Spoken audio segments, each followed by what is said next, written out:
और फिर एक दिन मैंने कदरू को एक ऐसी सूचना दी कि उसको सुनकर विंता खुश हो गई।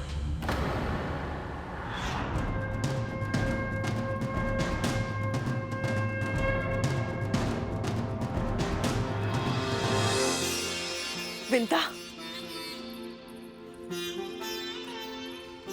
मैंने कहा था ना तुमसे कि सब कुछ ठीक हो जाएगा। देख, सब कुछ ठीक हो गया। क्या हो गया दीदी? क्या कह रही हैं आप? तुम्हारी पूजा और अरुण की तपस्या सफल हुई है विंता। अब वो अकेला नहीं है। सूर्यदेव ने हमारे अरुण को अपने रथ का सारथी बना लिया है।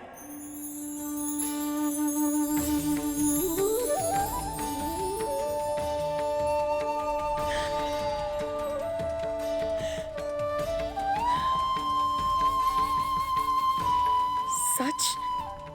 हाँ विंता, बिल्कुल सच। तुम अब प्रतिदिन अपने पुत्र की लालिमा का अनुभव कर पाओगी और वो भी तुमको देख सकेगा। प्रतिदिन विंता, प्रतिदिन। आपको अनुमान भी नहीं है कितनी प्रसन्नता दी है आपने मुझे, कितनी शांति मिली है मेरे हृदय को। अब बस किसी तरह मैं भी आपको प्रसन्नता दे पाऊं। इतनी छोटी सी बात,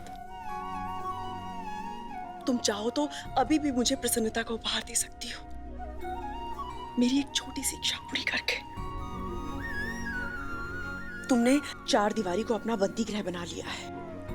तुम्हें यहां से बाहर निकलना होगा विंता। हमें एक साथ वन की सुगंधित वायु का अनुभव किए और मुक्त आकाश के नीचे घूमे हुए कितना समय बीत चुका है। तुम चलोगी ना? मैं अवश्य चलूंगी दीदी, आपकी इच्छा को सम्मान अवश्य दूंगी मैं।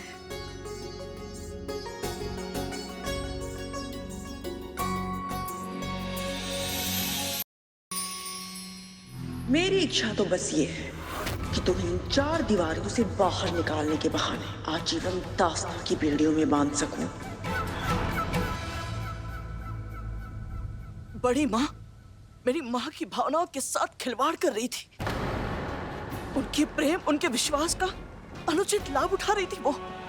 जब कदरू अपने चाल को धैर्य के साथ आकार दे रही थी, तब तुम्हारे डीम को दिन पर दिन बढ़ता हुआ देखकर उसकी संतानों के मन में असुरक्षा की भावना पैदा हो रही थी। भविष्य में तुम उनके अस्तित्व के लिए संकट बन सकते हो, विशेष रूप से तक्षक और कालिया।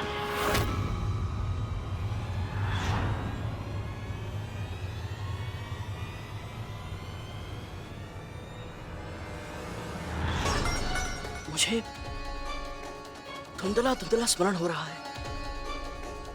कभी कभी मुझे संकट का आभास होता था तो गहरे काले रंग की छायाकृतियां दिखाई देती थी। अब समझ आया कि वो तक्षक भैया और कालिया भैया थे। वो दोनों इतने शक्तिशाली थे कि अपनी ऊर्जा संभालना उनके लिए संभव नहीं था। वो सदैव किसी ना किसी को खोजते रहते थे ताकि उसको कष्ट देकर अपना मनोरंजन कर सके। पर कदरू के स्पष्ट आदेश से वो तुम्हें किसी तरह की हानि नहीं पहुंचा सकते थे। पर उनके स्वभाव में असुरक्षा और जलन थी, इसलिए तुम्हें तंग करने का विचार उनके मन मस्तिष्क से कभी नहीं गया। और फिर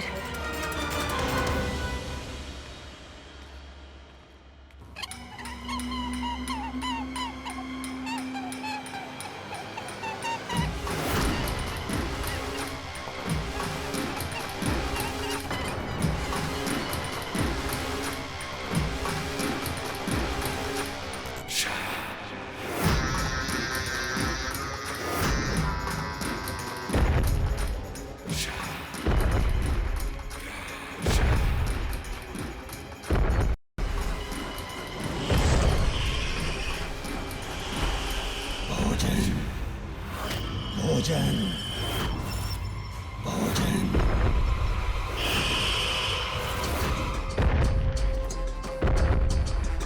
भोजन।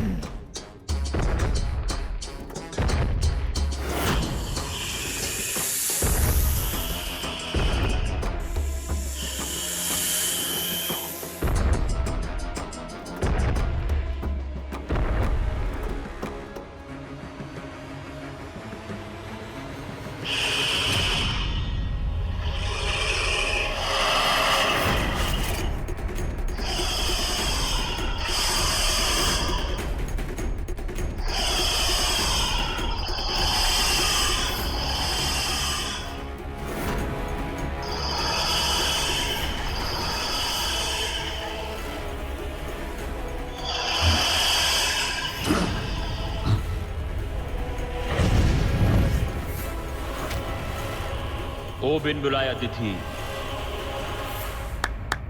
किसकी अनुमति से इस स्थान पर प्रवेश किया?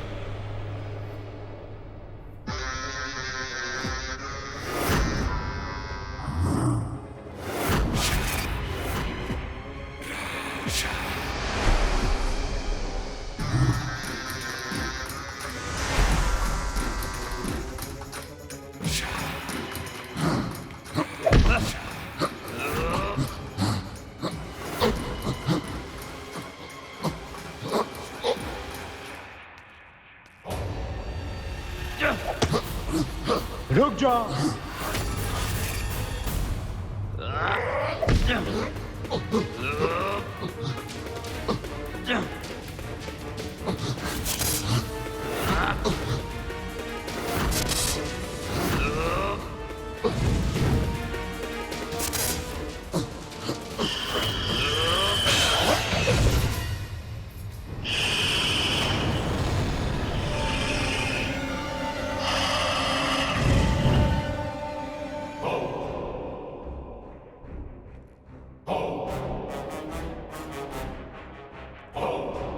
मैंने अभी अपनी विष की क्षमता का पूरा उपयोग नहीं किया,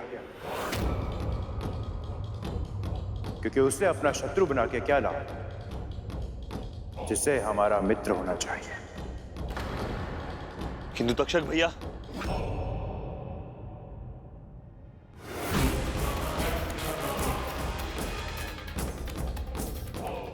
परंतु मैं तुमसे मित्रता क्यों करूं? क्योंकि हमारी मित्रता से तुम्हें वो उपहार मिलेंगे जिसकी तुम कभी कल्पना भी नहीं कर सकते।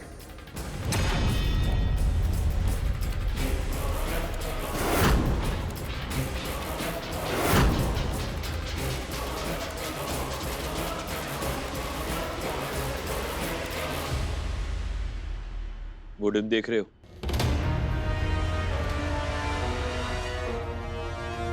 पिछले 800 वर्षों से वो डिम परिपक्व होने की प्रतीक्षा कर रहा है। जरा सोचो, उसके अंदर पल रहा प्राणी कितना बड़ा होगा, कितना स्वादिष्ट होगा।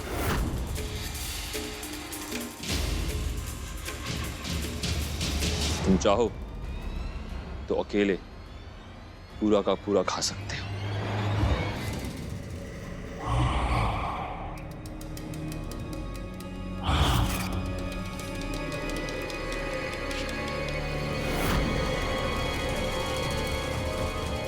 वाह, इस प्रकार का आहार! वाह, तुम दोनों निश्चित ही मेरी मित्रता के योग्य हो।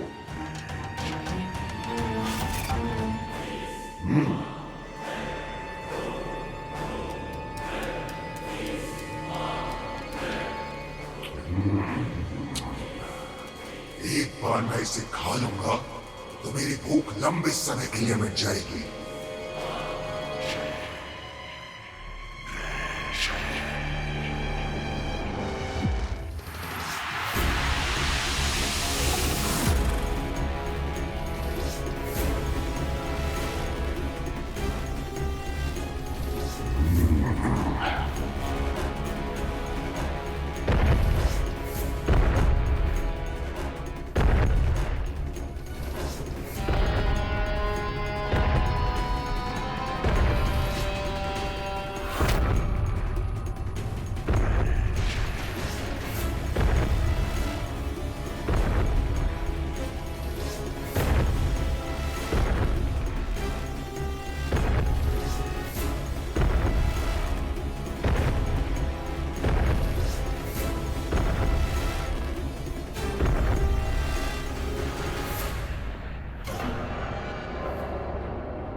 उस घटना के बारे में सुनकर आज भी मेरे रोंगटे खड़े हो रहे हैं। मुझे अच्छी तरह स्मरण है वो दिन। बहुत आशंकित था, डिम के भीतर असहाय अनुभव कर रहा था। लग रहा था जैसे साक्षात मृत्यु मेरी ओर बढ़ी चली आ रही है। मृत्यु का दूसरा नाम था वो दानव, जिसे तक्षक और कालिया ने भेजा था तुम्हारे लिए। पर वो नहीं जानते थे कि वो कितनी बड़ी संकट में फंसने वाले थे। कैसे दीदी माँ?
माँ माँ माँ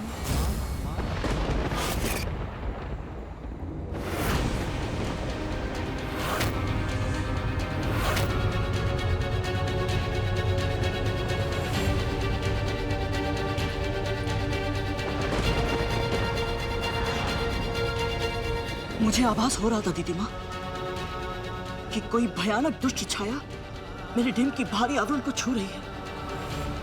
मैंने उसके हाथों के निशान भी देखे थे। बहुत भयभीत हो गया था।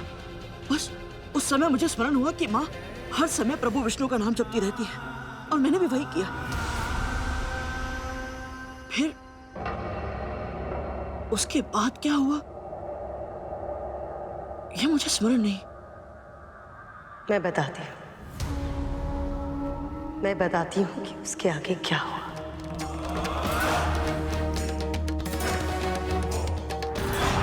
ओम नमः नारायणाय ओम नमः नारायणाय ओम नमः नारायणाय ओम नमः नारायणाय ओम नमः नारायणाय ओम नमः नारायणाय।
मेरे पुत्र को हानि पहुंचाने की चेष्टा किसने की?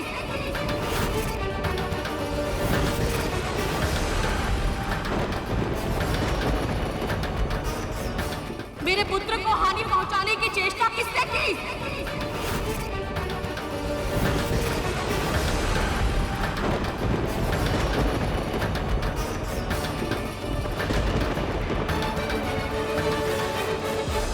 और माँ तो सदैव प्रसन्न चित्त रहती है। परिस्थिति कैसी भी हो, ना उनका मन भटकता है ना मस्तिष्क विचलित होता है। उन्हें इतना अधिक क्रोध आ सकता है, ये विश्वास करना भी कठिन है मेरे लिए। जानते हो, संसार में सबसे ज्यादा बलवान, सबसे ज्यादा बुद्धिमान व्यक्ति को भी किससे भय लगता है? समुद्र के मध्य आने वाली आंधी से, अमावस्या की घनघोर अंधेरी रात्रि से, और सत्य के मार्ग पे चलने वाले उस व्यक्ति के क्रोध से। जिस व्यक्ति ने कभी किसी का बुरा ना किया हो, उस व्यक्ति को कभी क्रोध नहीं दिलाना चाहिए करुण, क्योंकि जब ऐसे व्यक्ति को क्रोध आता है तो फिर सब कुछ नष्ट हो जाता है, कुछ नहीं बचता। बड़े से बड़े अपराध को क्षमा करना तुम्हारी माँ का मूल स्वभाव है, पर है तो वो एक माँ ही, और जब अपने संतान पे संकट आता हुआ देखती है तो स्वयं मृत्यु के देवता यमराज से भी अधिक भयंकर होता है उस माँ का क्रोध। उत्तर दो, कौन है जिसने मेरे पुत्र पर कुदृष्टि डालने का दुस्साहस किया?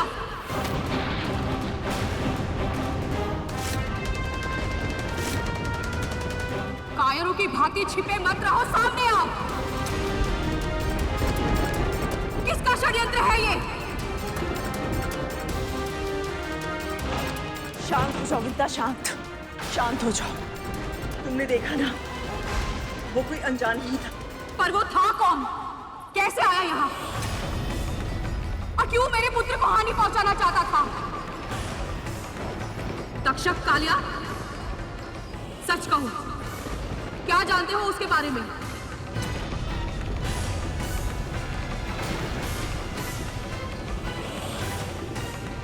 इन्हें कैसे पता होगा? ये तो मेरे साथ आए हैं ना। हाँ छोटी माँ, हम तो अभी अभी आए। हाँ छोटी माँ।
मैं महर्षि कश्यप की पत्नी विंता परम प्रभु श्री विष्णु को साक्षी मानकर अपने समस्त जप, तप और व्रत की शक्ति का आह्वान करती हूँ।